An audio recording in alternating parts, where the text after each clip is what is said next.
Jean, chapitre 3. Or, il y avait parmi les pharisiens un homme du nom de Nicodème, un chef des Juifs. Il vint de nuit trouver Jésus et lui dit, Maître, nous savons que tu es un enseignant envoyé par Dieu, car personne ne peut faire ces signes miraculeux que tu fais si Dieu n'est pas avec lui. Jésus lui répondit, en vérité, je te le dis, à moins de naître de nouveau, personne ne peut voir le royaume de Dieu. Nicodème lui dit, Comment un homme peut-il naître quand il est vieux? Peut-il une seconde fois entrer dans le ventre de sa mère et naître? Jésus répondit, En vérité, je te le dis, à moins de naître d'eau et d'esprit, on ne peut entrer dans le royaume de Dieu. Ce qui est né de parents humains est humain, et ce qui est né de l'esprit est esprit. Ne t'étonne pas que je t'ai dit, il faut que vous naissiez de nouveau. Le vent souffle où il veut, et tu en entends le bruit, mais tu ne sais pas d'où il vient, ni où il va. C'est aussi le cas de toute personne qui est née de l'esprit. Nicodème reprit la parole et lui dit, Comment cela peut-il se faire? Jésus lui répondit, Tu es l'enseignant d'Israël et tu ne sais pas cela. En vérité, je te le dis, nous disons ce que nous savons et nous rendons témoignage de ce que nous avons vu, et vous ne recevez pas notre témoignage.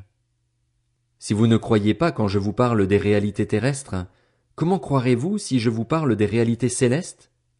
Personne n'est monté au ciel, sinon celui qui est descendu du ciel, le Fils de l'homme qui est dans le ciel. Et tout comme Moïse a élevé le serpent dans le désert, il faut aussi que le Fils de l'homme soit élevé afin que quiconque croit en lui ne périsse pas, mais qu'il ait la vie éternelle. En effet, Dieu a tant aimé le monde qu'il a donné son Fils unique, afin que quiconque croit en lui ne périsse pas, mais ait la vie éternelle.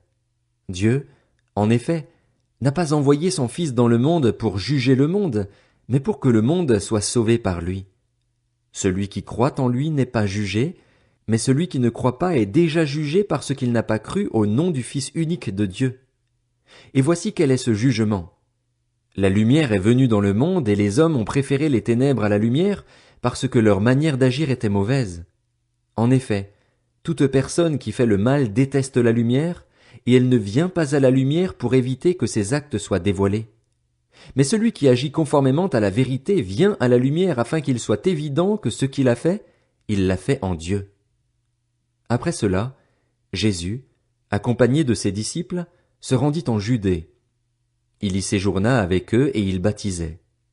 Jean aussi baptisait à Hénon, près de Salim, parce qu'il y avait là beaucoup d'eau, et l'on s'y rendait pour être baptisé.